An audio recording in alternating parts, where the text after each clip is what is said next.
আবারও চীনের ডংগিং বন্দরে যাচ্ছি। Hello sir, welcome back to China. What is the name?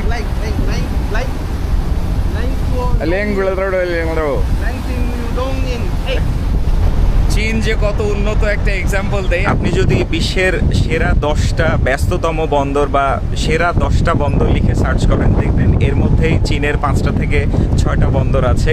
আমরা যে বন্দরে যাচ্ছি এটা খুব একটা বড় না, কিন্তু এরপরেও এখানে যেন বড় জাহাজ ঢুকতে পারে সেজন্য তারা ড্রেজিং করে 15 নটিক্যাল মাইল দীর্ঘ এবং 17 মিটার গভীর চ্যানেল বানাই ফেলছে। একটা নয়, এরকম 2টা বানাইছে। একটা দিয়ে জাহাজ ঢুকবে এবং আরেকটা দিয়ে জাহাজ বের হবে। এই চ্যানেলটার প্রস্থ মাত্র 500 থেকে 600 মিটার।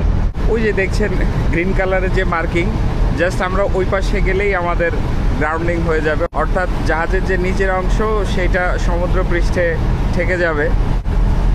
এত অল্প জায়গার মধ্যে দিয়ে আমরা যাচ্ছি, সে কারণে এখানে একটা দেখছেন টাগবোট, আর এই পাশে আরেকটা আছে, সামনে আছে আরও দুটো। এই 4টা টাগবোট আমাদেরকে এসকর্ট করে নিয়ে যাচ্ছে, সাথে আরও 2টা আছে। টোটাল 6টা টাগবোট যাচ্ছে আমাদের সাথে। আমাদের জাহাজ এখন একটা টার্ন নিচ্ছে ডান দিকে, আপনাদেরকে দেখাই। এটা একটা মার্কিং, মানে এটার ওই পাশে যাওয়া যাবে না। আর এই যে দেখেন এইখানে একটা দেখা যাচ্ছে ব্ল্যাক কালার, এইটারও ওই পাশে যাওয়া যাবে না। সো এইটুকু জায়গার মধ্যে জাহাজটা ঘুরতেছে ডান দিকে, আর এইখানে হেল্প করতেছে এই যে আমার এই পাশে থাকা এই টাগবোটটা।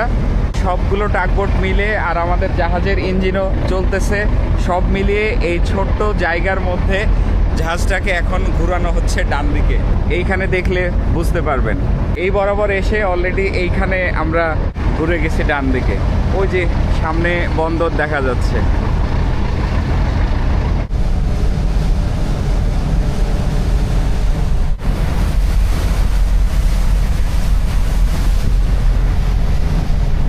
এখন আমাদের জাহাজের ওই পাশ থেকে টাগবোট আমাদেরকে পুশ করতেছে, আর আমরা এই যে জেটির কাছাকাছি যাচ্ছি।